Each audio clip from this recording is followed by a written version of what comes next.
ئازان و خۆشەویستان بەردەوامین لە کۆڕبەندی دڵفیەوە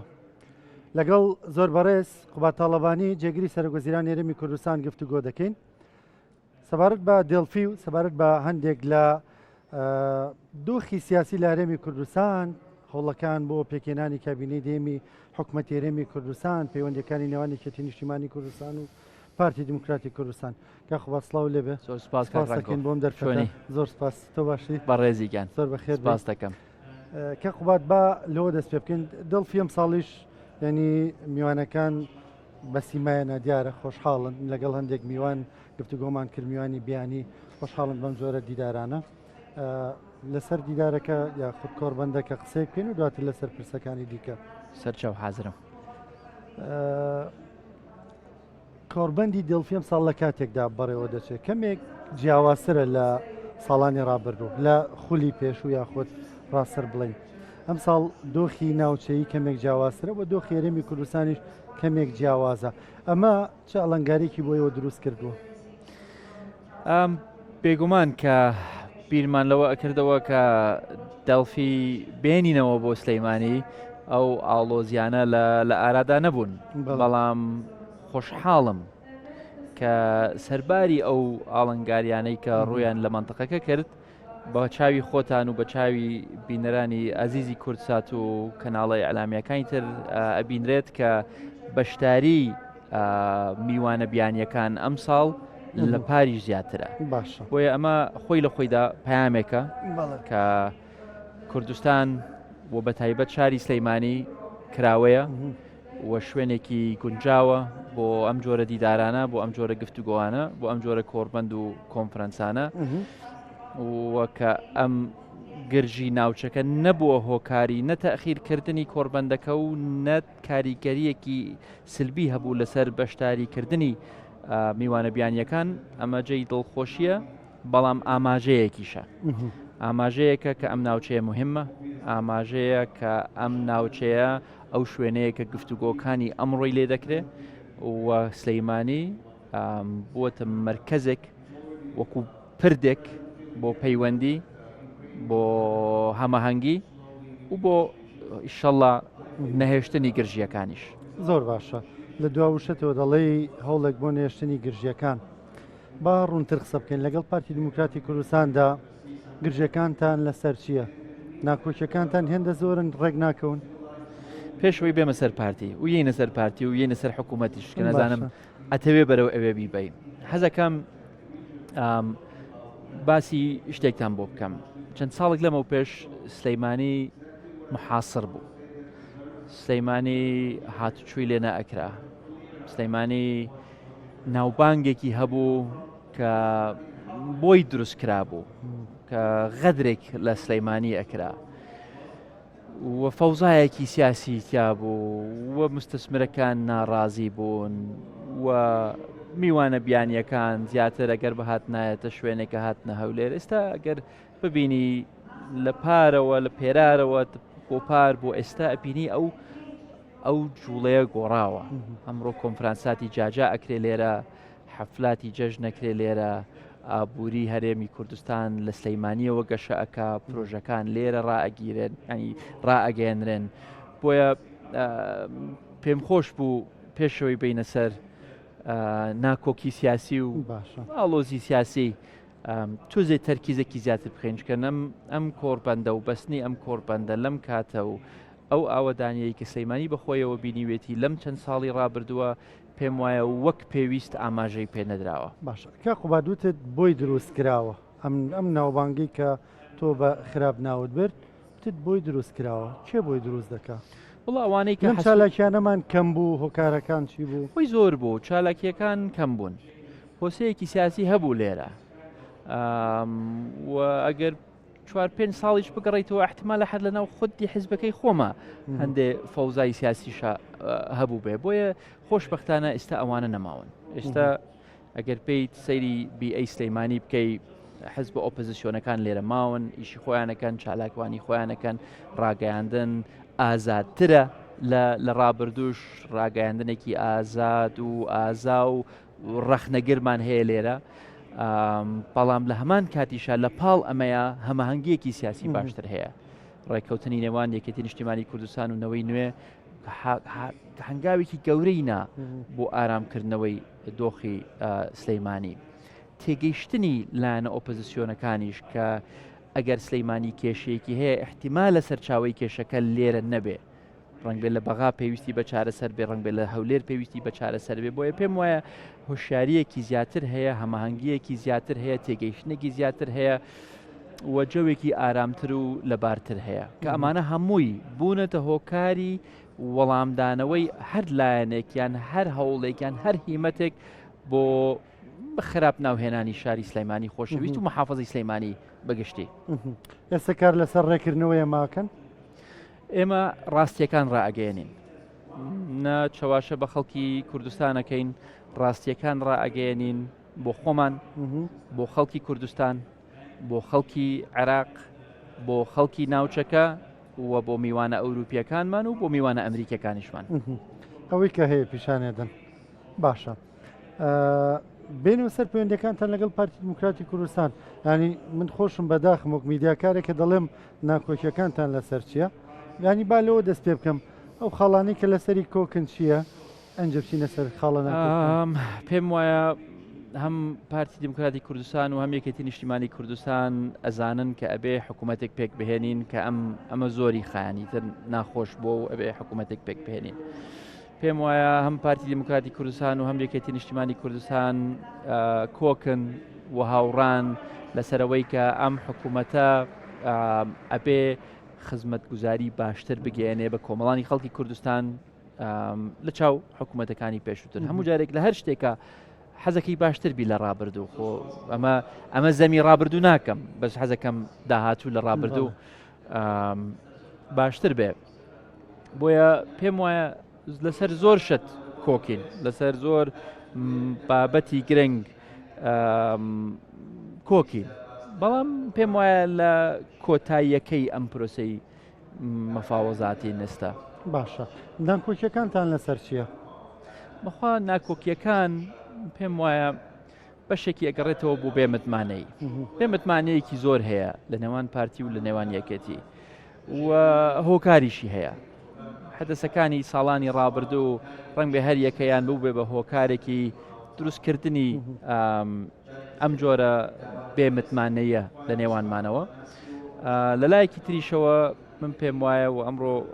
سەرۆکیەکێتی نیشتیمانی کوردستانی زۆر بڕون و ئاشکراش ئاماژەی پێدا لە وتەکانی بەڕێزی کە ڕنگ بێ زیاتر مەوزوعی فەلسفەی حکومڕانی بێ و تێگەیشتن و تەفاهم لەسەر پێناسەی شەراکەت بێ زیاتر لەوەی کە پۆستێک لێرە و پۆستێک لەوێ لەو پۆست و وەزیرێک زیاتر یا کەمترتان نییە ڕنگ بێ هەبێ و ئەوەش ئاساییە لە کاتێکە کە تۆ حکوومەتێک پێکەهێنی من حەزەکەم ئەوەندەم هەبێ و حەزەکە ئەوەندەی هەبێ و من حەزەکەم ئەم لەفم لابێ و ئەوە ڕنگ بێ هەبێ بەڵام ئەوە کێشە سەرەکیەکە نییە کێشە سەرەکیەکە ئەوەیە ئایا فەلسفەی حکومڕانیمان لە کابینەی دا وەکو فەلسفەی حکومڕانیمان لە کابینەی نو ئەبێ یان نا ئێمە پێمان وایە ئەبێ فەلسفەی حکومڕانی جیاواز بێ ئەبێ شێوازی حکومڕانیمان جیاواز بێ ئەبێ شێوازی گەیاندنی خزمەتگوزاریەکانمان جیاواز بێ شێوازی پەیوەندیکردنی حکوومەتی هەرێمی کوردستان لەگەڵ محافەزاتەکان و لەگەڵ قەزا و ناحیەکانە جیاواز بێ ئێمە لەگەڵ شۆڕکردنەوەی دەسەڵاتین هەموو جۆرە دەسەڵاتێکی دەسەڵاتە کارگەڕیەکان دەسەڵاتەکانی دارایی دەسەڵاتی پرۆژەت دەسەڵاتی تەختیت و پلاندانان بۆیە ئێمە ئەبێ دیسانەوە بگەینە تەفاهمێک لەسەر شێوازی حکومڕانی لەسەر پێناسەی شەراکەتێکی ڕاستەقینە نەک مشارەکە ئەمە ئێستا شەراکەتی ڕاستەقینەیە یان مشارەکەیە ئەوەی کە لە ڕابردوو بووە من بە شەراکەتێکی ڕاستەقینەن وەصفی ناکەم بە مشارەکە وەصفیەکەم و بە کابینەی داهاتوو شێمە بەشدار بووین لە کابینەی داهاتوو من هەستم نەکرد کە شەریک بم لە احتیمالە بۆ هەندێک لە قەرارە قورسەکان و قەرارەکان کە ڕنگ بێ کۆمەڵانی خەڵکی کوردستان پێیان ناخۆش بوو بێ ئێمە بە شەریک بانکرابین و بەشێک بووبین بەڵام کە لە شتیتر دێتە پێشەوە حکومڕانی وانە ئەبێ ئێمە ئەکە خۆمان بە خاوەنی حکوومەتە زانین خۆمان بە خاوەنی قواری هەرێمی کوردستانە زانین خۆمان بە دامەزرێنەری حکوومەتی هەرێمی کوردستانە زانین ئەبێ هەم بەرپرسیارەتەکەمان لەسەر شان بێ ئەبێ هەم بەشێک بین لە قەرارە خۆشەکان و مەسئولەتی قەرارە قورسەکانیش هەڵگرین. باشە کا قوبادەمەی کە ئێستا دەیکەن وەک یەکێتی نیشتیمانی کوردستان ئەمە عینادی سیاسیە لەگەڵ پارتیدا دەیکەن یان عینادی نییە لە پێناوی عینادی پێداگریە لەسەر حەق پێداگریە لەسەر داواکاری نیوەی دەنگدەرانی هەرێمی کوردستان پێداگریە لە پێناوی حکومڕانیەکی باشتر لە پێناوی حکومڕانیەکی شەفافتر لە پێناوی حکومڕانیەک کە کەسێک لەو پەڕی کفریەوە بیگرە تاکو ئەو پەڕی زاخۆوە هەست بکە ئەمە حکوومەتی خۆیانە هەست بکە کە بەڕێز سەرۆک وەزیرانی ئەوەیە و کفری بەڕێز جێگیری سەرۆکی حکوومەت هەرکیەک بێ جێگیری سەرۆک حکوومەتی زاخۆش بێ ئاکرێ هەرکوێک ئەمە ئەم فکرەیە زۆر هەوڵمە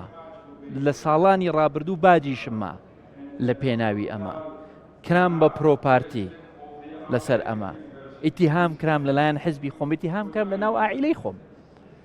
کە زۆر نەرمیم نواندووە و زۆر نازانم چیم کردو لە پێناوی کوردستان ئامادەم هەموو تەسحەیەک بدەم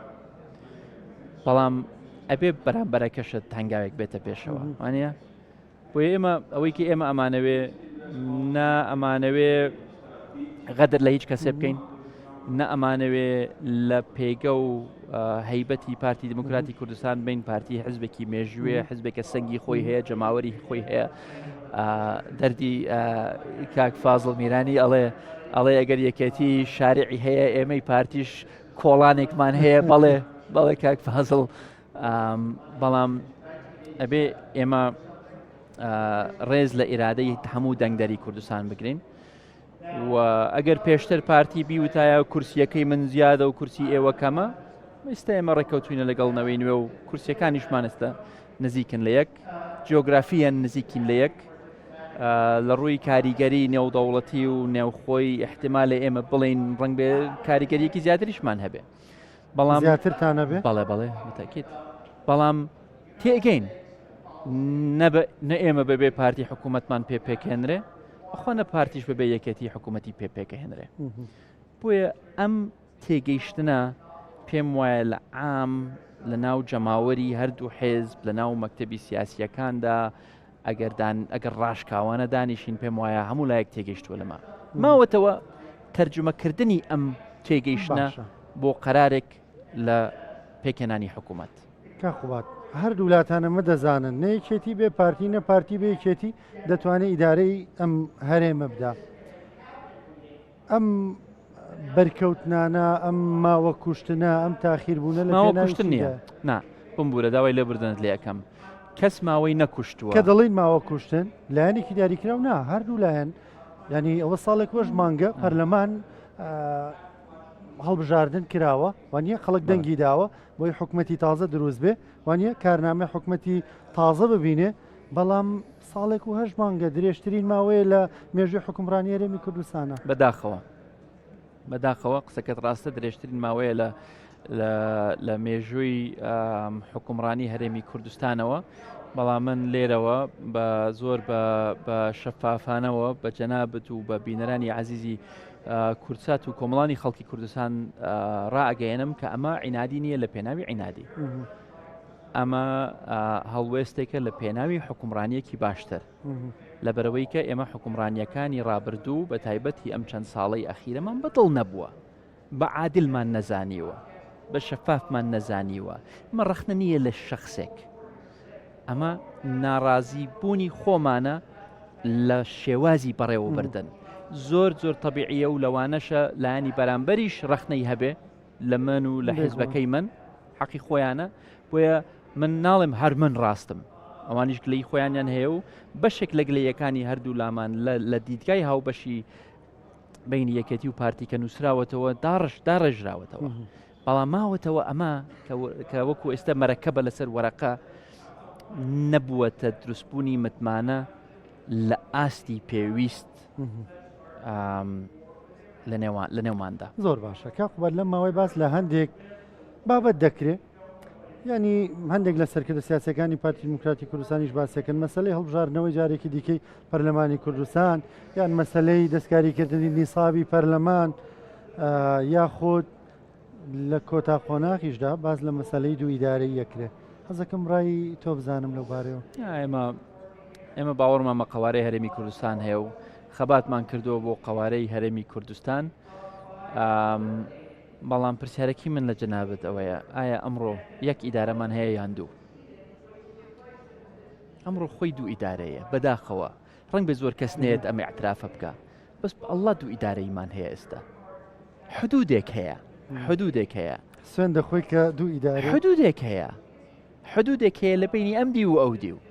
گومرک هەیە لە بینی ئەم دی و ئەو دی و بۆیە ئەمە خۆی پێت ئەڵێ خەلەل هەیە خەلەلێک هەیە لەم سیستەما وی باسی دوو ئیدارەی خۆی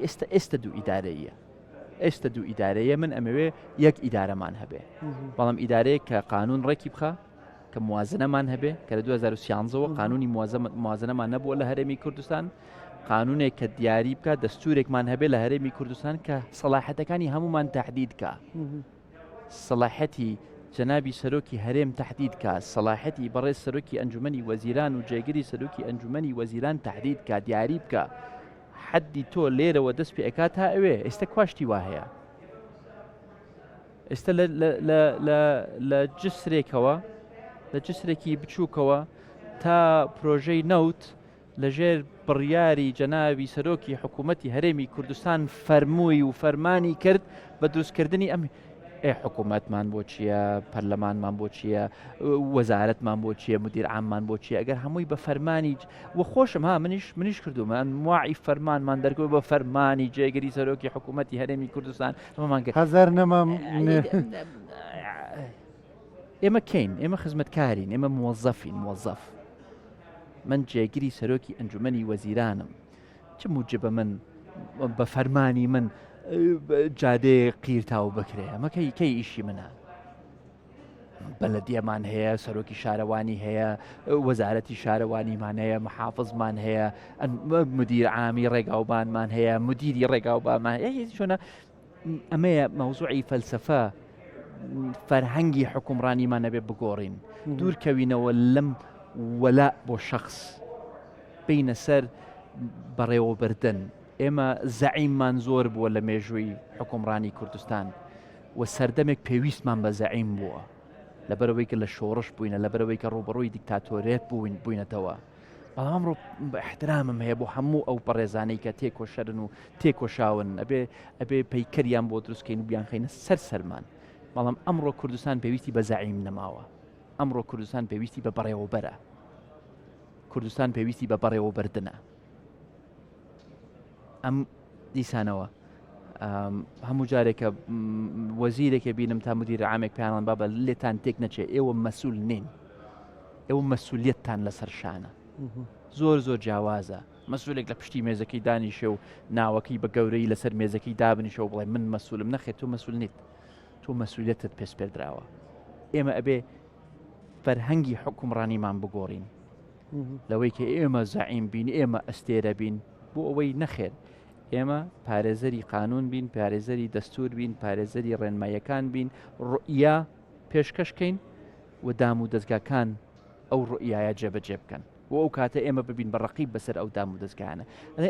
ئەمەیە جۆرە مناقەشەکانی کە هەمانە و کە باسی فەرهەنگی حکومڕانی یەکەم مەبەستم ئەمەیە مەبەستم نەزەمی شخصێکە یان نەحیزبێکە ئەمەیە ئەو مناقەشانەی کە ئەبێ بیکەین و پێم وایە ئەگەر ڕێکەوتین لەسەر فەرهەنگی حکومڕانی فەلسفەی حکومڕانی هەیکەلیەتی حکومڕانی و تهدیدکردنی ئەرک و دەسەڵاتەکانی حکومڕانی بەوانەی کە بەرپرسیارەتی زۆریان هەیە تا ئەوانەی بەرپرسیارەتی کەمیان هەیە ئێمە ئەتوانین ئەو کوردستانی کە هەمومان خەونی پێوە ئەبینین بێتە دی و ببێتە هەرێمێکی ئاوەدان، هەرێمێکی بەهێز، هەرێمێکی کە ئابوووریەکەی بەهێز بێ و خزمەتکاری کۆمەڵانی خەڵکی کوردستان بێ. کە خوبات نزیکین لەمەوە یان دوورین؟ من خۆم گەشتبینم، هەمیشە گەشتبینم، تەبعم وایە، بۆیە نزیکترین لەوەی کە دوور بین. نزیکترین لەوەی کە دوور بین. ینی هەوڵ هەیە بۆ لێک نزیک بوونەوەتان لەمەوەی هەموو جارێک میدیەکانی بەڕێز یەخەمەگرن کەی دانیشن بە وەڵڵا ئامادەم سپێ نەدانیشن. مشکلمان نییە، مشکلە دانیشتن نییە. مشکلە ئایا باشە ئەگەر سەر ئەو ڕوئیایە نەگەشتونەتە ڕێکەوتن کە باست من هەستەکەم، هەستی من ئەمەیە، احتمالە غەڵەت بم، احتمالە من خراپ وتەکانی مقابلی خۆمم خوێند بێتەوە، بەڵام من هەستەکەم چێشتا جیاوازی هەیە لەسەر فەرهەنگی حکومڕانی. ئەگەر نەگەنە ڕێککەوتن بە چی دەگا؟ هەر بگەینە ڕێککەوتن حەل نییە، وەڵڵا حەل نییە. باسی انتخاباتی ترەکە بەس فەرمووە انتخاباتێکی ترەکەین چی ئەخەومێ لە انتخاباتی داهاتوو؟ حزبێک 2 کورسی زیاد دەکا و حزبێک 2 کورسی کەمەکە بە خەریتەی سیاسی کوردستان لە 92ەوە تاکو ئێستا نەگۆڕاوە هەر 50 بە 50یەکەیە. فەرقەکە چییە؟ 50یەکەی ئەملا گۆڕان جابووەوە لە یەکێتی نەوەی نوێ ئەتوانی بڵێ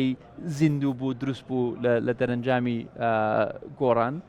لایەنەکانی تر لێرە زیاتر زیادیان کردو بزەگە سەری دەنگدەرەکان کەی بڵە عینی خەریتەیە. ئێستا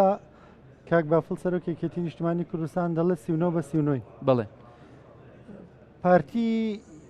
هەندی ینی هێشتا بە فەرمی شتێککەوتویان نەوتوە لەسەرەوە، بەڵام دەڵێن ئێمە ڕەنگە مامەڵەی 39 نەکەین. ئێوە ئەگەر 39 بە 39 بن داوای چ پۆستێک دەکەن؟ مەسەلە پۆست نییە، نەیچۆنە من هەموو وەزارەتەکانم بیتێ باشە، تەواوی کابینەم لەلا بێ، بەڵام دەسەڵاتت نەبێ ممارەسەی بکەی بۆ چیتە، هیچ وەزارەتێکت لا نەبێ، بەڵام حکومڕانیەکی باشە بێ و دەسەڵاتی کارگێڕی مەحافظ و قایمقام و مدیر ناحیە و ئیلە ئاخریەکان لە ئاستێکی پێویست بێ، وەزارەتت بۆ چییە؟ بۆیە مەوزوع لێرە ئەوە نییە وەڵا وەزارەتێکی زیاترمانەوەی یان کەمتر، مەوزوع ئەرکە. حکومڕانی چییە؟ حکومڕانی خزمەت گوزاریە، مالیەیە، ئابووریە، ئەمنیە، بەڕێوەبردنە. ئەم 5 ستونە هەیە. یەکێتی حەزەکە لە هەر یەکێک لەم ستونانە بای وەزنی خۆی و هەیبەتی خۆی و مێژووی خۆی و توانای خۆی بەشی هەبێ لەمانە. خۆیمە داوای شتێکمان داوای ئەومە نەکردووە پاڵ بدەینەوە مەسئولیتمان بنێ پاڵ ئەمانەوێ قووەتی خۆمان بەکاربێنین، چکم پێمان وایە ئێمە ئەتوانین خزمەتی خەڵکەین. بۆیە مناقەشەکە لەسەر ئیمتیاز نییە، وەرگرتنی وەزارەتێکیان بڵێن ممارەسەکردنی دەسەڵاتی خۆت ئیمتیاز نییە، ئەرکە بەرپرسیارەتیە. پرسیارم زۆر ماوەکە خوبات کاران و ئەو بەڕێزانەش دەڵێن کە قووەت کاری دیکەی هەیە. من سپاس دەکەم، سپاس بەو دەرفەتە دەڵێ بێکۆت و بێپەردا باسمان لە ڕۆژی حکومڕانی هەرێمی کوردستان کرد. زۆر سپاس دەکەم. بەس باسی شتێکمان نەکرد، ئەگەر وەختان هەبێ من حەزەکەم باسی وەختمان زۆرە، بەڵام نەنا تەبیعیە باسی عێراقمان نەکرد. عێراقیش بەرەو گۆڕانکاری ئەڕوا. عێراقێک خەریکە حکوومەتێکی نوێ پێک بووە پێک هاتووە لە عێراق، خەریکە پۆستەکان بەتەواوەتی پڕ ئەکرێتەوە، خەریکە ڕۆیایەکی دیدگایەکی نوێ دروستە بێ لە جیهان بەرامبەر بە عێراق و لە عێراقیشەوە بەرامبەر بە جیهان. و ئەزانێ یەک گۆڕانکاریەکی تر زۆر گەورە ڕووی داوە. ئەمڕۆ یەکێتی نیشتمانی کوردستان بەشێکە لە بەغا، بەشێکە لە داڕێژەری سیاسەتی نوێی عێراق بەرامبەر بە جیهان، بەشێکە بە گۆڕانکاری سیاسەتی نێوچەیی بەرامبەر لە مەطبەخی سیاسی عێراق، بەشێکە لە عێراق، بەشێکە لە مەطبەخی سیاسی عێراق. ئێمە وەکو باسمان کرد بۆ هەرێم، ئێمە مشارەکە ناکەین لە بەغا، ئێمە شەریکین لە بەغداد ئێستا. ئێمە کە کاک بافڵ لە بەغدادە ڕاستە باسی حەق و داواکاریەکانی خەڵکی کوردستانەکە بەڵام لە عینی کاتی خەمی خەڵکی بەسڕەشەخوا باسی سیاسەتەکانی عێراقەکە باسی سیاسەتە نێودەوڵەتیەکانی عێراقەکە باسی سیاسەتی ئەمنی عێراقەکە گفتوگۆکانی کاک بافڵ لەگەڵ هاوڕێیەکانی و هەواڵەکانی لە بەغداد تەنها لەسەر هەرێمی کوردستان نین. ئێمە وەکو یەکێتی نیشتیمانی کوردستان لەو باوەڕەداین کە ئەگەر بمانەوێ مشکلەکانی هەرێمی کوردستان چارەسەر بکەین لە بەغدادەوە چارەسەرەکرێ. ئەمە عێراقچێتیە یان تێگەیشتنە لە واقعە کە دروست بووە ئەمکی استراتیژی ئەمە بەغدایە. ئەمە سیاسەتی مامجەلالە، ئەمە سیاسەتی مامجەلالە، ئەمە ڕێبازی مامجەلالە براکەم، ئەمەیە ڕێبازی مامجەلالە. ئەو کاتانەی کە هەرێم بە قووەت بوو بۆ بە قووەت بوو لەبەرەوەی کە لە بەغا بووین بەشێک بووین لە قەرارە سیاسیەکانی عێراق، خۆمان دوورە پەرێز نەگرتە بوو، خۆمان بە لووت بەرزیەوە مامەڵەمان نەکرد لەگەڵ بەغا، بەشێک بووین لە قەرارە استراتیجیەکانی عێراق. بۆیە ئێمە من خۆم لە بیرمە 2021 سەرۆکی تیمی دانوستانکاری هەرێم بووم لەگەڵ بەغا، هەستمە کرد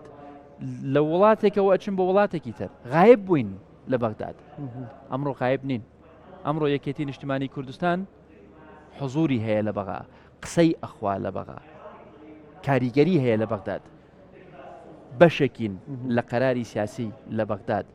چۆن بەشێکین لە قەراری سیاسی لە بەغداد ئەمانەوێ بە هەمان شێوە بەشێک بین لە قەراری سیاسی هەرێمی کوردستان لە ناو حکوومەتەکەی خۆمان، لە ناو پەرلەمانەکەی خۆمان.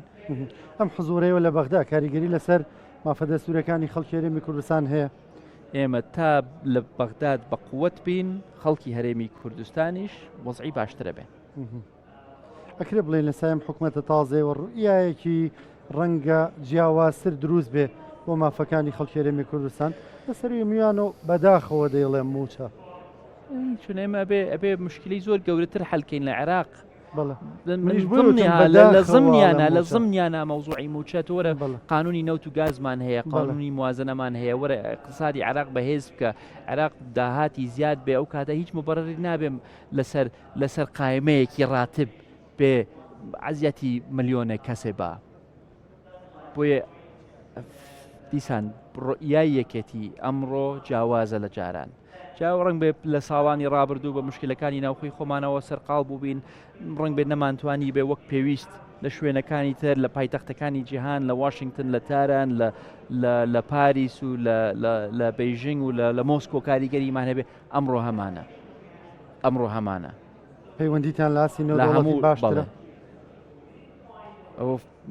فەرموو هەفتەی پێشووتر لەگەڵ کاک بافڵ لە ئەمریکا بووین، باشترین سیلسلە کۆبوونەوەمان هەبوو لەگەڵ کاربەدەستانی حکوومەتی ئەمریکا، هەمووشیان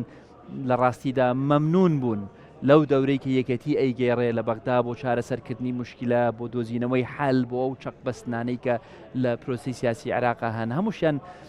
نیگەران بوون بەڕاستی لەوەی کە پرۆسەکەی هەرێم دواکەوتووە. بەڵام بە هەمان شێوە دۆستەکانتان چیتان پێڵن؟ هەڵێن با بە حەلیکەن، لە ساڵحتانایە حەلیکەن، زەرەرەکەن، حەلیکەن، زەرەرەکەن، ڕاستی شەکەن، زەرەرەکەین. بۆ ناوبانگ هێرێم خراپ لە دەرەوە زۆر خراپ بووە، زۆر خراپە ئەوە کورد لە ڕۆژاوە لە باکوور زۆر خراپ کەوتووەتەوە لە سەرمان کە عێراق لە سەروبەندی جەنگێکە توانی زاڵ بێ بەسەر سراعەکانی خۆیان. بۆچی پێت وایە لە بەغداد سراع نییە؟ بوف سراعەکان زۆر گەورەترن لەو سراعیکە لە هەرێمە هەیە، بەڵام زاڵ بوون بەسەریا بۆ توانیان تێبگەن دنیا بەرەو گۆڕانکاری ئەڕوا. ساڵی دوو خۆم لە بیرمەکە لە ئەمریکا بووم، ئێمە وەکو گوڵ باسەکراین لە ئەمریکا و لە لەندەن و لە فەرەنسا. ئێمە باسی مەکە، بەس نمونەیەکی جوان بووین، نمونەیەکی جوانی حکومڕانی بووین، نمونەیەکی جوانی مافی مرۆڤ بووین، نمونەیەکی جوانی ئازادیەکانی مرۆڤ بووین، ئازادیەکانی ڕادەربڕین و ئازادی هاتوچۆ ڕەخنەگرتن، نمونەیەکی بارز بووین لە ڕۆژهەڵاتی ناوڕاستێکی خراپ و خەتەر و ترسناک. ئایا ئێسامە نەماوە؟ ئایا من لە تۆ ئەپرسم، ئایا وەکو جاران ماوین احتیمالە ئێمە لە شوێنی خۆمان وەستابین و خەڵکی تر باشتر بوو بن؟ یعنی احتیمالە ئێمە تۆزی تەراجوعیشمان کردبێ لەو مەبدەانەی کە پێشووتر ئێمەی جوانتر کردبوو.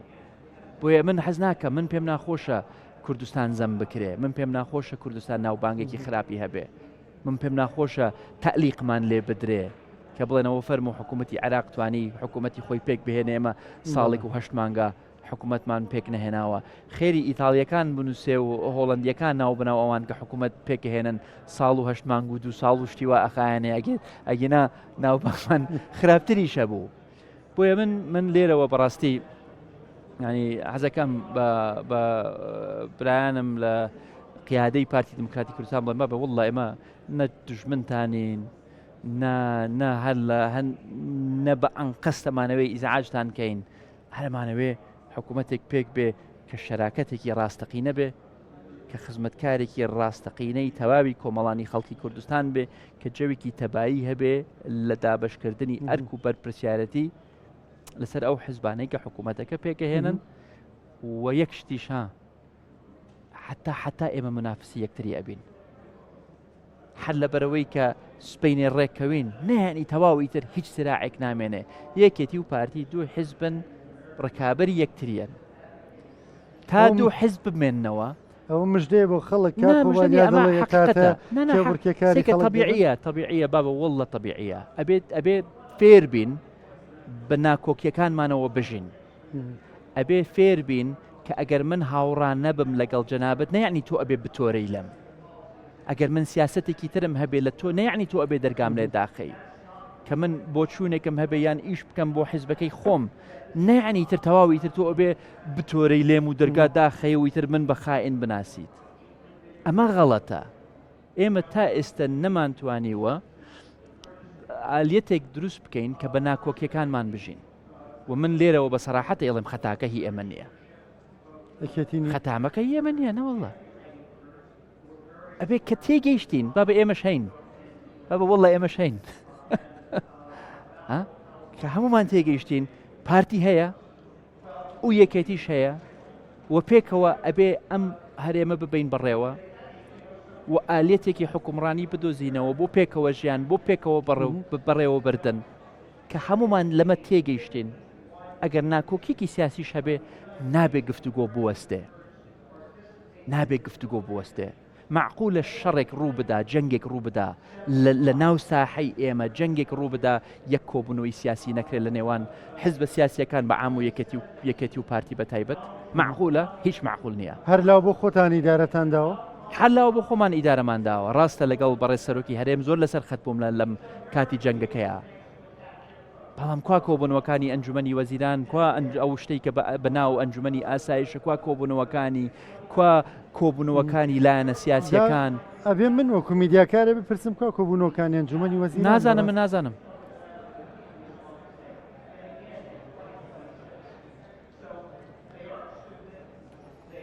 بەداخۆیانی کە دەڵم بەداخۆک میدیاکارێک بەداخەوە بەڵام بەزای چۆریشە